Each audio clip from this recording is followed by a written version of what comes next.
Salut! Le thème aujourd'hui, c'est s'offrir à Dieu. C'est un super thème, comme les autres thèmes.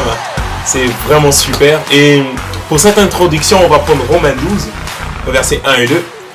Je vous exhorte, frères, par les compassions de Dieu, à offrir votre corps comme un sacrifice vivant, saint, agréable à Dieu, ce qui sera de votre part un culte raisonnable. Ne vous conformez pas au siècle présent, mais soyez transformés par le renouvellement de l'intelligence, afin de discerner quelle est la volonté de Dieu, ce qui est bon, agréable et parfait. Donc, on continue toujours dans notre série des psaumes, et c'est le psaume 32. Et pour cette introduction, dans le thème, le psaume 32, dans le thème s'offrir à Dieu, Romains 12 nous ouvre le point d'entrée et le point de sortie. Le point d'entrée, c'est de savoir que y a tout un intérêt d'offrir toute notre vie à Dieu. Et le point de sortie, c'est que notre intelligence, elle est renouvelée. C'est-à-dire que lorsque nous faisons une offrande de tout notre être à Dieu, Dieu transforme notre intelligence, notre façon de penser. Il transforme notre thinking, notre façon de voir les choses. Il transforme notre façon d'appréhender les circonstances. Et ça change complètement notre perspective face à certaines circonstances, face à nos choix, face à des choses que nous devons faire. Et dans ce thème s'offrir à Dieu, j'ai mis 3 points. Le premier point, c'est exposer son cœur devant Dieu. C'est-à-dire que j'offre mon cœur je m'offre à Dieu. Et la première chose que je fais lorsque je m'offre à Dieu dans l'histoire de David, c'est que premièrement, il s'expose devant Dieu. Il s'expose devant Dieu. Ça, c'est le premier point. Le deuxième point, c'est que il nous garantit une marche sans culpabilité. C'est magnifique. C'est-à-dire que le fait de s'offrir à Dieu, il nous rassure déjà une marche sans culpabilité. La troisième chose, c'est le fait de se laisser guider par lui. Donc on va directement aller dans le psaume. Donc sur la première partie, une marche sans culpabilité. Excusez-moi, la première, c'est exposer son cœur devant Dieu. Tant que je me suis tué, mes os se consumaient. Je gémissais toute la nuit, toute la journée. Car nuit et jour, ta main s'apesantissait sur moi. Ma vigueur n'était plus que sécheresse, comme celle de l'été. Je t'ai fait connaître mon péché, je t'ai pas caché mon iniquité. J'ai dit, j'avouerai mes transgressions à l'Éternel, et tu as effacé la peine de mon péché. C'est le fait de s'offrir à Dieu, c'est premièrement l'élément que David nous explique ici dans ce psaume 32. C'est le fait de venir, dire que Dieu sait tout, mais le fait de venir s'exposer, de lui ouvrir notre cœur en lui disant, Seigneur, tu connais mes limites, tu connais ce que je vis, tu sais toutes choses, et voilà, je te l'exprime. Et c'est vachement intéressant, il n'y a que des avantages. On va voir le deuxième point, c'est il n'y a pas de culpabilité, mais il n'y a que des avantages. Il n'y a que des avantages de montrer à Dieu nos limites. Il n'y a que des avantages de montrer que voilà, il y a quelque chose que j'arrive pas à faire, mais j'ai besoin de toi. Il n'y a que des avantages. Et un cœur sincère qui reconnaît la nécessité de l'aide de Dieu. Je rappelle toujours que le mot péché est défini comme rater le but. Le but le plus important dans la destinée de l'homme est de se réconcilier avec son Créateur. L'homme sans la connexion avec son Créateur vit constamment dans un trouble qui ne se termine pas, un trouble sans fin. Mais lorsque nous acceptons cette dimension de cette grâce qui nous offre, quelles que soient les étapes ou encore les mauvais choix que nous avons faits,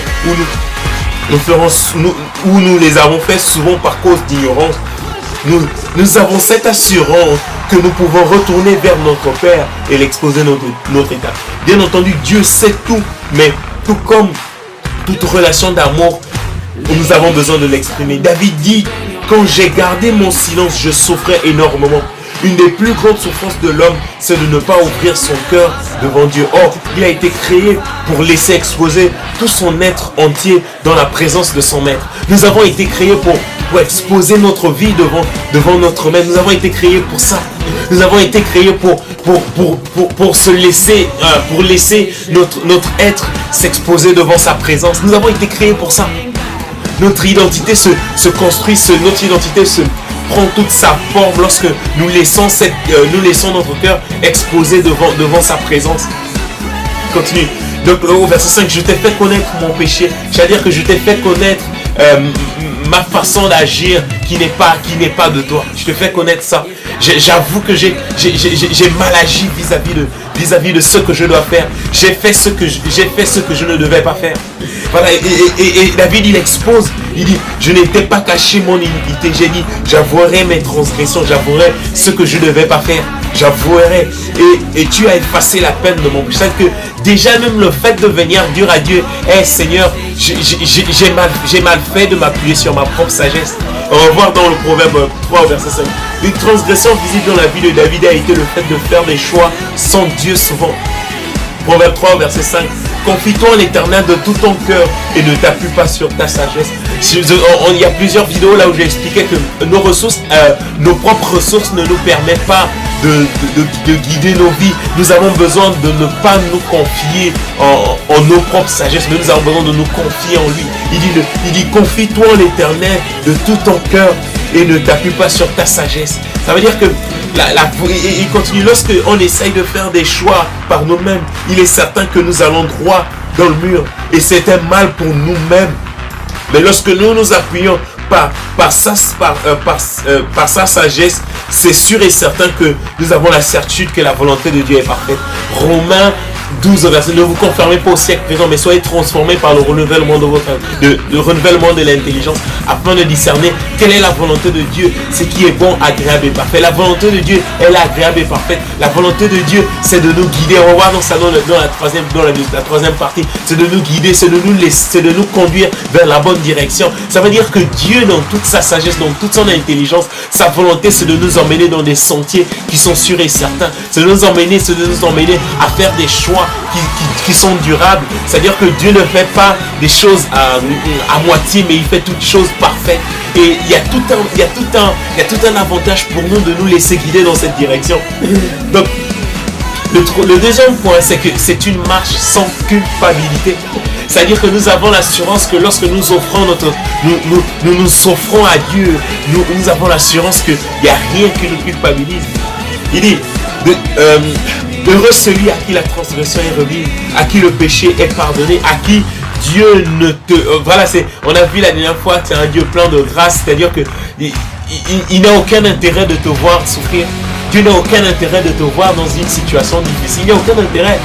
L'avantage pour lui, c'est de t'offrir plein de choses. Heureux l'homme à qui l'Éternel n'impute pas l'iniquité et dans l'esprit duquel il n'y a point de fraude. Heureux cet homme-là où Dieu te dit, voilà mon fils, je te pardonne. On a vu l'histoire du fils prodigue, mais il n'y a que des avantages. Il n'y a que des avantages de s'exposer à Dieu. Nous avons une assurance certaine que le fait d'exposer notre cœur devant Dieu, il nous pardonne de toute faute.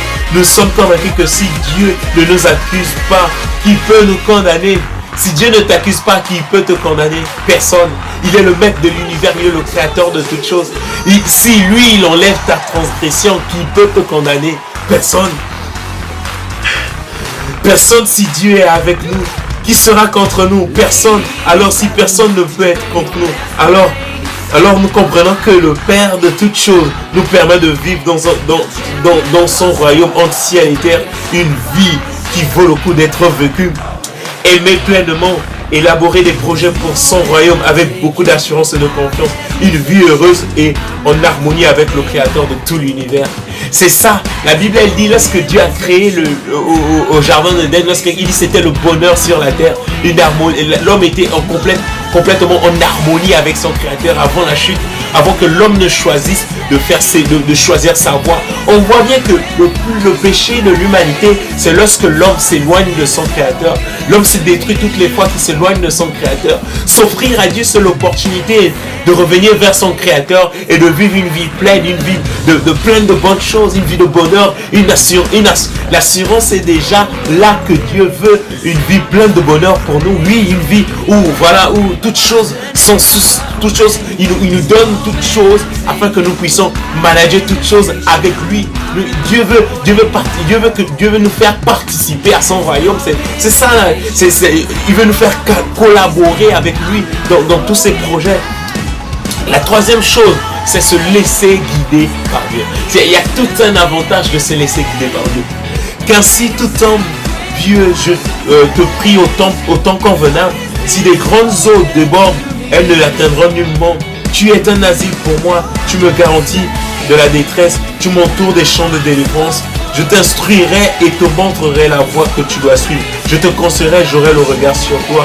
Ne soyez pas comme un cheval ou un mulet sans intelligence. On les bride avec le frein et un mort dans les parts, afin qu'il ne s'approche point de toi. Beaucoup de douleurs dans la part du méchant. Mais celui qui se confie en l'Éternel est environné de sa grâce.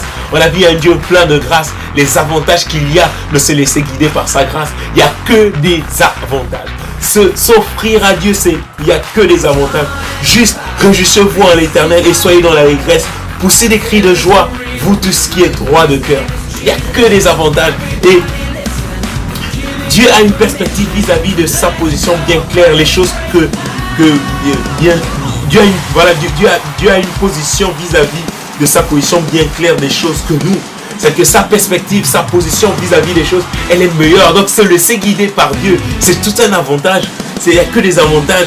Ça serait insensé de notre part de ne pas lui laisser l'opportunité d'être notre guide. Au contraire, se laisser guider par Dieu nous offre des privilèges énormes. Je t'instruirai et te montrerai la voie que tu dois suivre. Je te conseillerai, j'aurai le regard sur toi.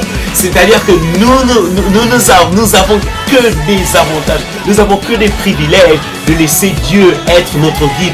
Parce que lui, il connaît toutes choses. Il est le créateur de toutes choses. Il a construit chaque chose. Chaque chose vient de sa science. Chaque chose a été créée par lui. Chaque chose, il a pensé chaque chose. Et pour nous, nous avons tout un avantage de se laisser guider par lui. Nous avons tout un avantage. Il dit, ne te confie pas sur ta propre intelligence, mais confie-toi en Dieu. C'est-à-dire que pour lui, Dieu, l'avantage pour nous, le projet de Dieu pour nous, c'est que nous puissions nous laisser simplement l'idée par l'idée de sa parole, que nous puissions nous laisser conduire par sa vision des choses, que nous laissons conduire parce que c'est lui le créateur de toutes choses, c'est lui qui a fait toutes choses et c'est très important pour nous de nous laisser guider par lui. C'est tout un avantage, il n'y a que des avantages. Et le fait de se laisser guider par Dieu, notre intelligence est renouvelée.